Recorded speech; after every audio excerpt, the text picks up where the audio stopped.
मित्रों नमस्कार, मैं मयंक त्रिपाठी नव ज्ञान ज्योतिष चैनल पर आप सभी दर्शकों का हार्दिक स्वागत करता हूं। आज के वीडियो में जानकारी देंगे कि राहु और केतु दोनों ही ग्रह 18 मई को राशि परिवर्तन करेंगे, 18 मई 2025 को, और 5 दिसंबर 2026 तक का राहु केतु का यह राशि परिवर्तन करना किस प्रकार का शुभ या अशुभ फल मिथुन राशि वालों को देगा। वैसे तो आप ये जान लीजिए कि मिथुन राशि में भी राहु प्रबल रूप से कारक माना गया है। कारण है बुध को ये अपना परम मित्र मानता है, और दूसरी चीज शनि के राशि में गोचर करेगा, तीसरी चीज भाग्य स्थान पे गोचर करेगा, और चौथी चीज भाग्य स्थान पर पापी से पापी ग्रह भी जा करके बुरा नहीं कर पाता। जिस प्रकार से केंद्र में कोई पापी या क्रूर ग्रह जा करके बुरा नहीं करता है, तो उसी प्रकार से भाग्य स्थान पर भी बैठ करके कोई ग्रह बुरा फल नहीं डाल पाता। और आपकी कुंडली में तो शनि केंद्र में है, राहु भाग्य स्थान पे है, केतु तीसरे स्थान पे है। तीसरे स्थान में केतु हो, राहु हो, शनि हो, मंगल हो, सूर्य हो, बहुत बढ़िया फल देते हैं। तो आप भी भाग्यशाली राशि में से एक रहोगे, इतना आप समझ लीजिए। अब आगे बढ़ने से पहले मैं बता दूं, अगर भैया आपके पास डेट ऑफ बर्थ है, लग्न कुंडली है, तो यह फलादेश अपने लग्न कुंडली के अनुसार देखो, कहीं ना कहीं सटीकता आपको मिलेगी।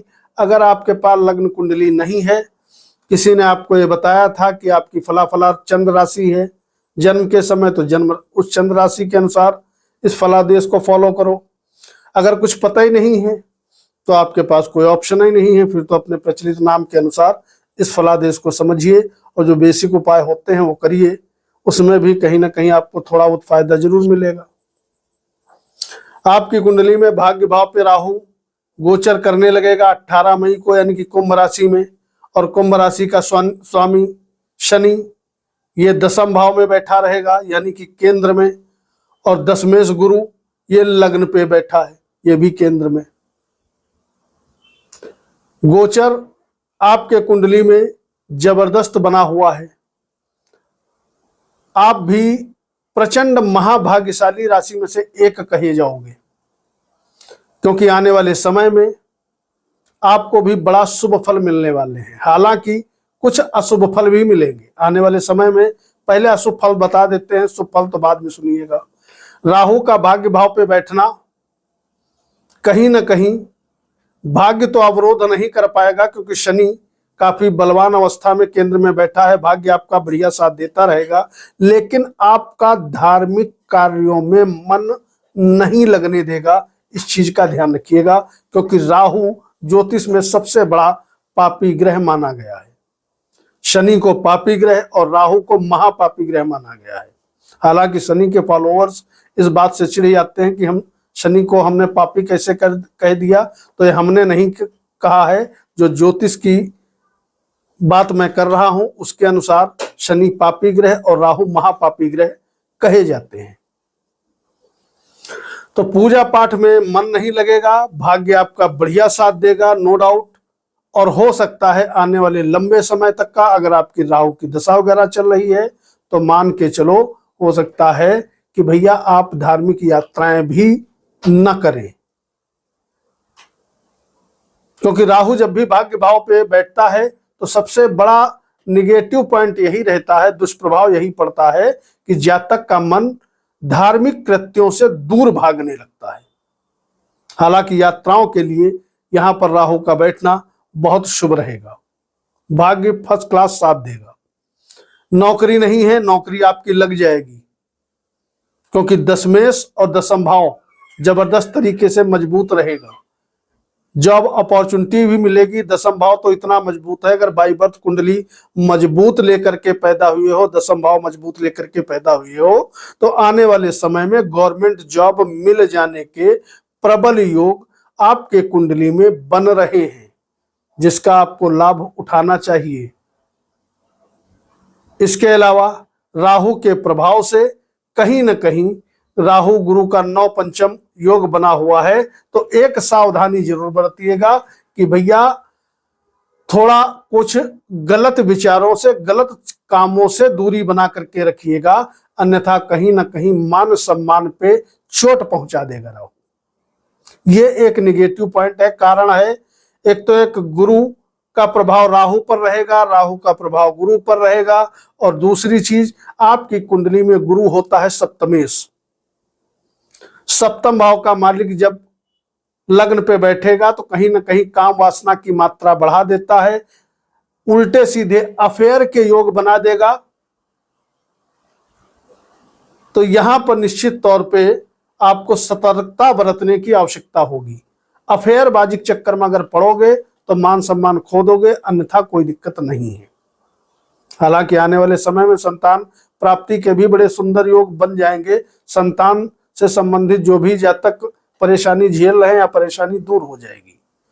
दूसरी चीज, राहु का नवम प्रभाव और गुरु का पंचम प्रभाव संतान पे पड़ रहा है। विद्यार्थियों के लिए भी ठीक है, और अगर संतान कामना रखते हो तो भी ठीक है।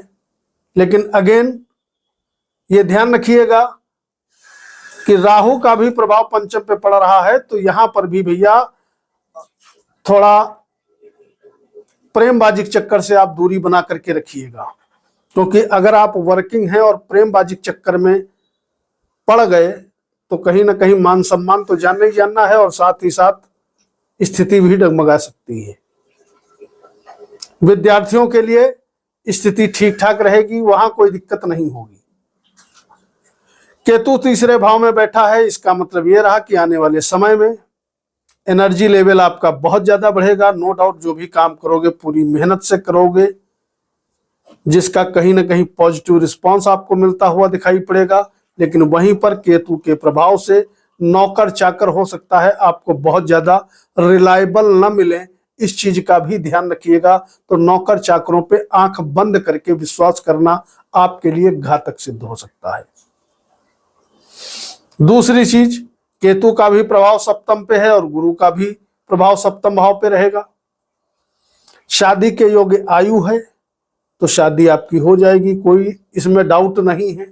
लेकिन केतु का भी प्रभाव है तो इसका मतलब यह रहा, कहीं ना कहीं हो सकता है बाधा के बाद आपको शादी में सक्सेस मिले, या अगर आप शादीशुदा हो तो आपके क्रोध के चलते कहीं ना कहीं वैवाहिक जीवन में थोड़ा बहुत नोक झोंक की स्थिति बने। हालांकि दिक्कत इसलिए नहीं होगी क्योंकि गुरु अपने ही घर को देख रहा है, और अपने घर को कोई भी ग्रह बहुत प्रोटेक्ट करता है। भाग्य मैंने बता ही दिया, भाग्य आपका प्रचंड रूप से साथ देता रहेगा। उधर केतु का एक प्रभाव आपके इच्छा पूर्ति के भाव पे जाएगा, जिसको हम कहते हैं इच्छा पूर्ति का भाव, हवाई यात्राओं का भाव, आमदनी का भाव, जिसके परिणाम स्वरूप आज स्थान से 9 पंचम केतु का बैठना मतलब ये रहा कि मल्टीपल तरीके से सोर्स ऑफ इनकम सभी मिथुन वालों की आने वाले समय में होने वाली है। जैसे ही राहु केतु राशि परिवर्तन करेंगे, जबरदस्त तरीके से आय बढ़ेगी, भाग्य बढ़ेगा, संतान सुख, वैवाहिक सुख, नौकरी का सुख, ये सभी सुख आपको लंबे समय तक का मिलते हुए दिखाई पड़ेंगे। प्रचंड रूप से आप महाभाग्यशाली अपने आप को समझ सकते हो राहु के राशि परिवर्तन करते ही।